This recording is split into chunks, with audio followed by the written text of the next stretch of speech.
Paris, 1st of July, 1997. On stage is free jazz innovator, saxophonist Ornette Coleman, performing at La Villette Jazz Festival. He turns to the wings and signals French philosopher Jacques Derrida to take the stage with him. No introduction is given. Derrida is met by a microphone and a music stand. He begins to recite the following, interlaced with some playing by Coleman. Qu'est-ce qui arrive? What's happening? What's going to happen, Ornette? Now, right now. What's happening to me here, now, with Ornette Coleman? With you, who? It is indeed necessary to improvise. It is necessary to improvise well. I knew that Ornette was going to call me to join him tonight. He told me so when we met to talk one afternoon last week. This chance frightens me. I have no idea what's going to happen. It is indeed necessary to improvise. It is necessary to improvise, but well, that is already a music lesson, your lesson, Ornette. That unsettles our old idea of improvisation. What's more, I believe that you have come to judge it racist, this ancient and naive idea of improvisation. I think I understand what you meant by that. Not the word or the thing improvisation, but rather the concept, its metaphysical or ideological implementation. As all of you can see, I have here a sort of written score. You think I am not improvising. Well, you're wrong. I am pretending not to improvise. I just pretend. I play at reading, but by improvising. Regarding his musical work, Ornette said that the written parts are as improvised as the improvisations themselves. That is a great lesson, your lesson, on what's happening, when it's happening, to the improviser, unforeseeably, without seeing it coming, unpredictably. Derrida's performance ends prematurely, after only 15 minutes, when the audience, intolerant of this unaccustomed form, boo him off the stage. Derrida is left extremely shaken by what he later accounts as a very painful experience. The trauma experienced by Derrida at the La Villette Jazz Festival provides a fortuitous opening to the concept of trauma in his work. Trauma for Derrida emanates from the unexpected, the unprecedented. In its very strangeness, the unprecedented frightens us, causing trauma and pain. At the same time, though, it is the repeated trauma of the unprecedented which brings hope and possibility. It ensures that change is possible and perhaps even inevitable. This promise of change, both in society and law, produces an ethics of hope. That is an openness to the other, to the unknown. Trauma is thus not as negative as it first sounds. Instead, it is only through such that possibility emerges. Improvisation is always traumatic. By definition, it must create something entirely new. It must make known that which is hitherto unknown or mysterious. As such, improvisation constitutes a singular event, which when read through the work of Derrida, generates trauma. Any first appearance of the not yet recognized unsettles and destabilizes our current knowledge and understanding of the world. Nothing can prepare us for the arrival of the wholly new. For Derrida, though, as soon as the unexpected or unprecedented is perceived as unprecedented, it enters into our culture and becomes the subject of analysis and normative judgment. The process of normalization has thereby begun. As a lawyer and legal academic, it is difficult for me to speak of the unprecedented without being reminded of law. The common law tradition, both of which Canada, where I'm from, and Australia follow, proceeds on the basis of past judicial decisions, which are called legal precedents. Precedent is defined as a decision of the court considered as furnishing an example or an authority for an identical or similar case afterwards, arising from a similar question of law. In its reliance on past legal decisions, precedent assures that like cases will be treated alike and that similarly situated individuals are subject to the same legal consequences.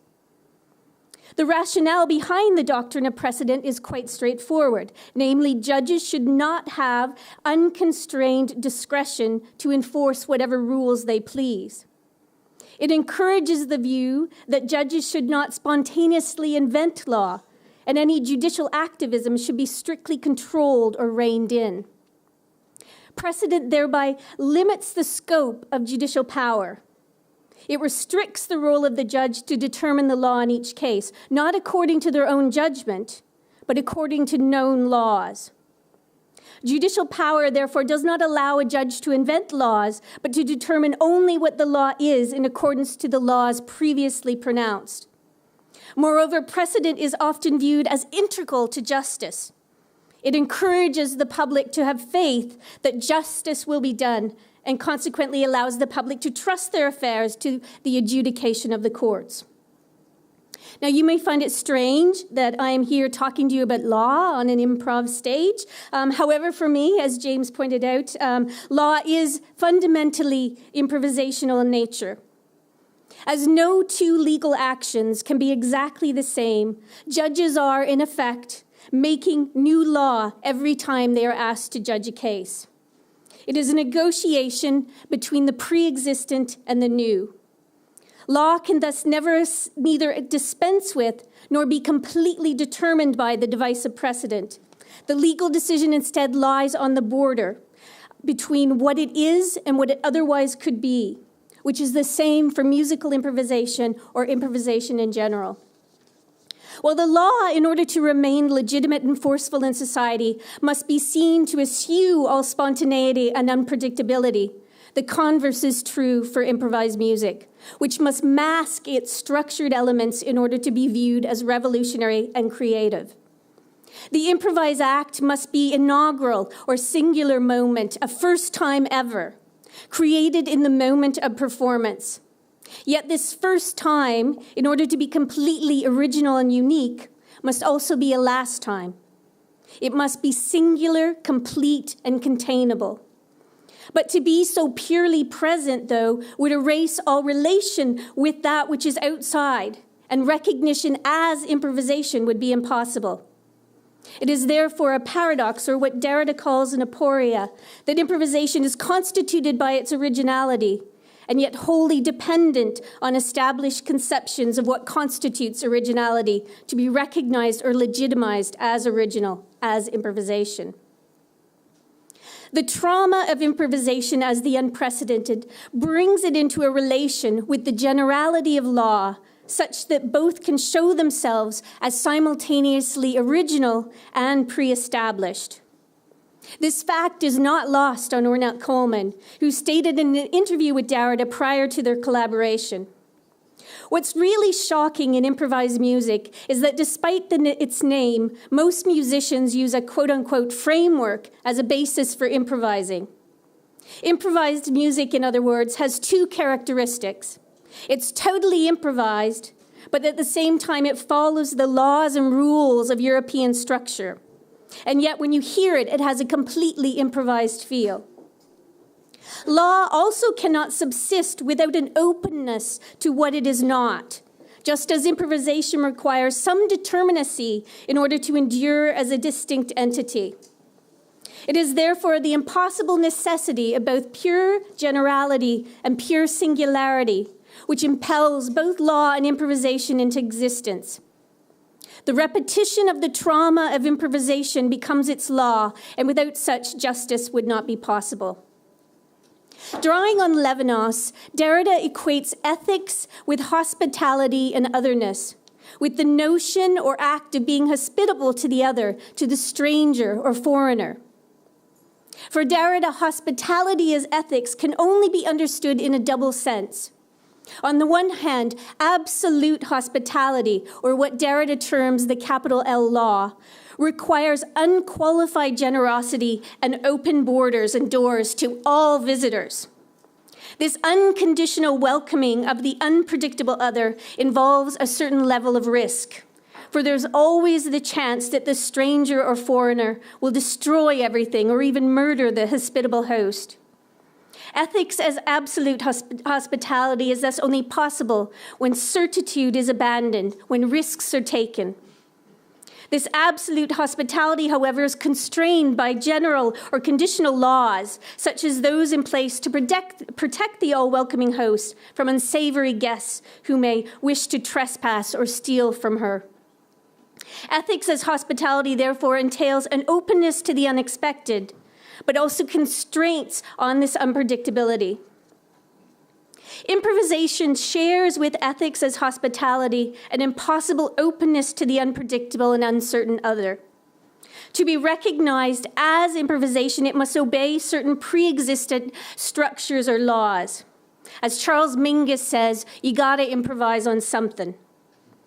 That said, improvisation simultaneously involves a pushing beyond the known and predictable without guarantee or certainty. As such, it chances failure. The ethical improviser must thus embrace failure and error as a source of learning, and the most accomplished improvisers turn unexpected problems into musical opportunities. Even when improvised encounters fail, like that, they can actually lead to provide listeners with an important model for rethinking how and why they need to find productive ways to address encounters with difference.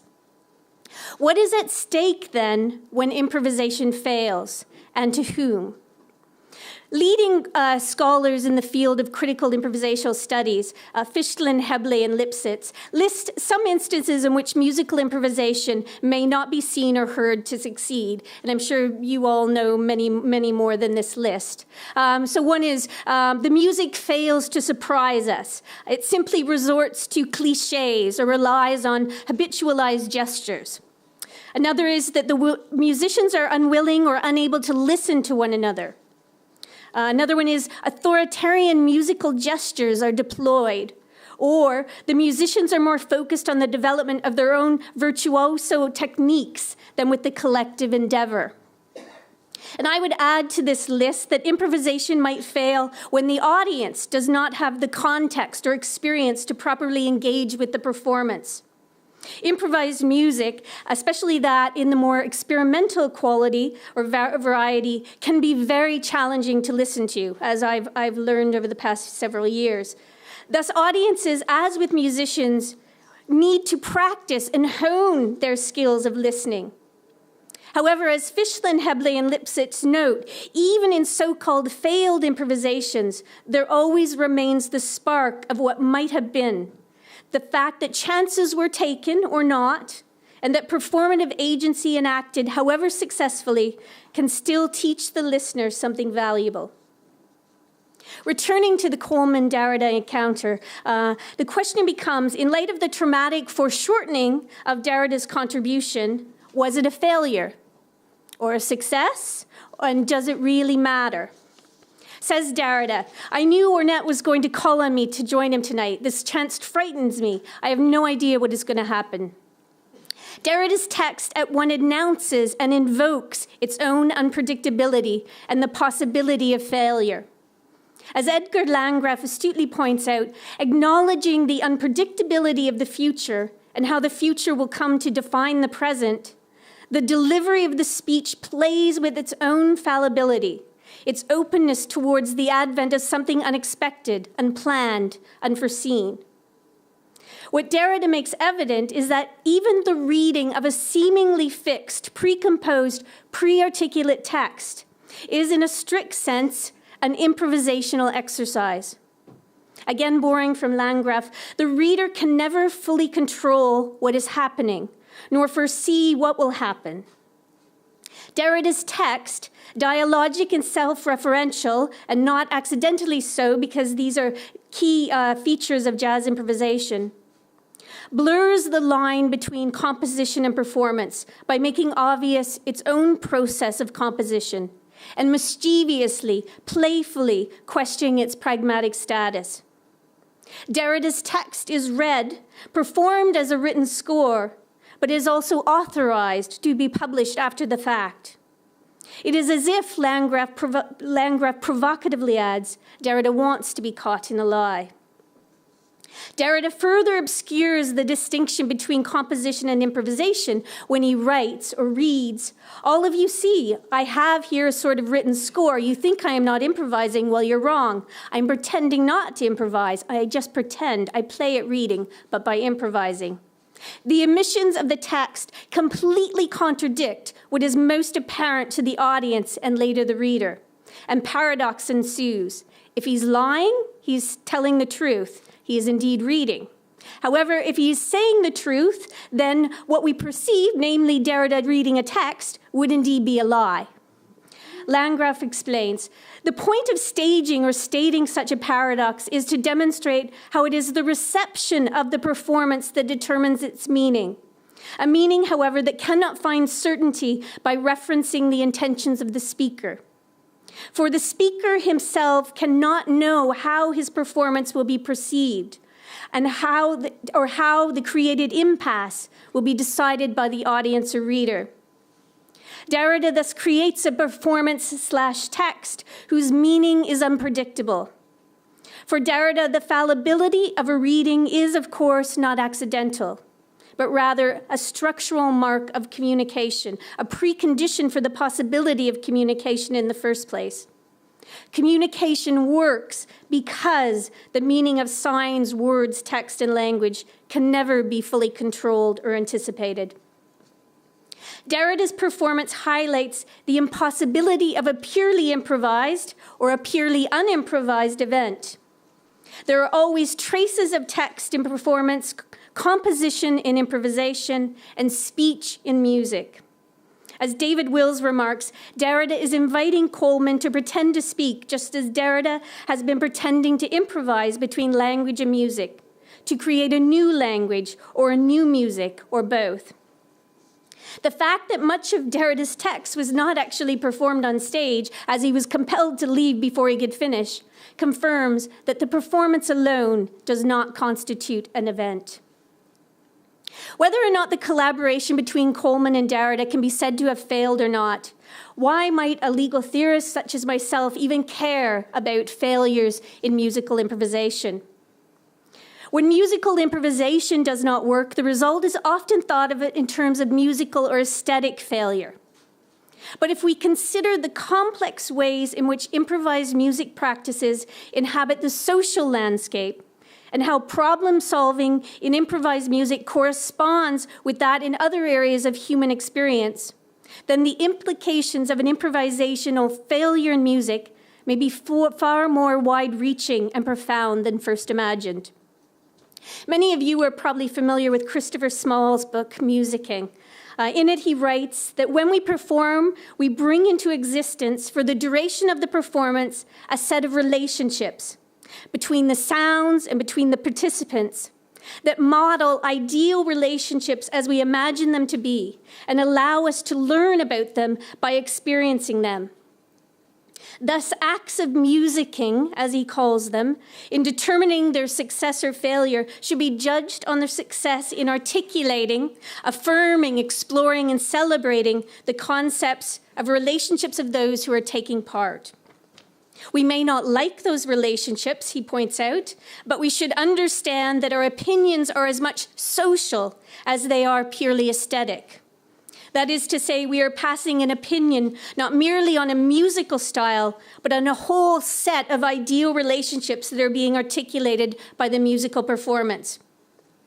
Thus, when an improvisation fails, the participants, musicians and audience members alike, gain an understanding of how relationships in general can fail. But as critical improvisation scholars suggest, if we listen closely, we can find meaning in what might have been, glimpsed in momentary instances where connections take place or are simply imagined. These failures can add in the realization of ideal possible futures, a process of both learning from and unremembering the past and present. It is in this manner that improvisers become experts at forgetting mistakes, as they are only stepping stones to more certain or confident successes.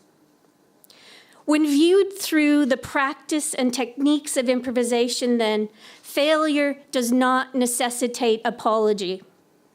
It is more about being accountable through future actions rather than archiving the mistake and apologizing for such, which is a key technique in transitional justice and reconciliation practices.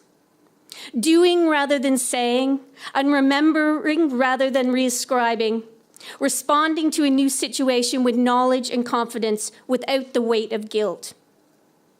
Apology is an inefficient use of time in musical improvisation. It slows things down, sidetracks, and disrupts movement.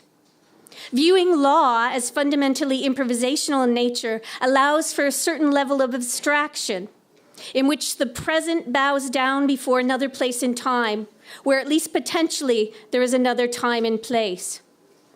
This reframing of the question of judgment and justice in terms of temporality is a familiar Derridian idea. The notion that judgment is often out of time, that the times are out of joint. The idea can be conveyed more simply and more musically by noting that whatever the substantive merits or otherwise of the multiple cofactors that go into legal judgment, sometimes it is obvious that the timings are all wrong. To rework this idea back from the mundane to the abstract, the issue might be phrased as a question. How could the timing ever be right when the past and future, by their nature, are never accessible in the present?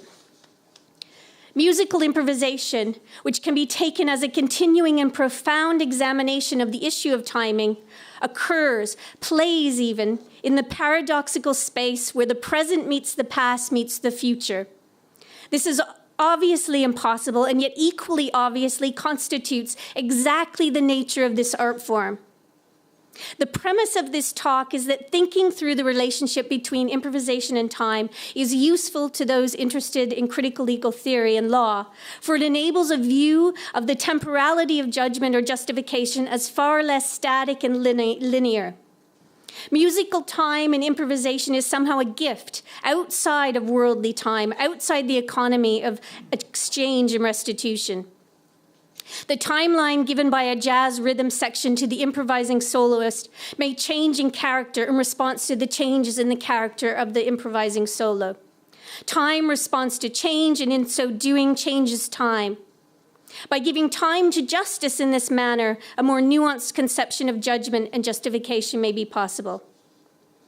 Critical improvisation theorists view improvisation as a complex and dynamic social phenomenon, one that interrupts traditional orthodoxies of judgment and takes on shared responsibility for participation in the community, all the while accepting the challenges of risk and contingency. To say then that law improvises, or that it ought to or needs to improvise, should not be regarded negatively. What is needed in contemporary critical legal theory is a conceptualization of law as improvisation, as a creative social phenomenon that is similarly complex and dynamic, and when truly just or justified, aims at all the things musicians deem to be good improvisation in music. To do this, unpredictability must be viewed not as random unpredictability, but as improvisation critically conceived, or what I like to call the most just improvisation, or the most just unpredictability. What is at stake in this exploration is the continued depiction of legal decision-making as uncreative and static, as a kind of necessary deadness or dead archive, as opposed to a depiction of the creative life of law as a dynamic social phenomenon, one that pertains to the life-affirming vibrancy of the musical extempore, in which the past, present, and future dance together in a never-ending paradox of living and learning, justice, and social change. A place or space where lawyers and judges come together to practice the ethics and aesthetics of surprise. But perhaps this is a music lesson best left for Annette Coleman. Thank you.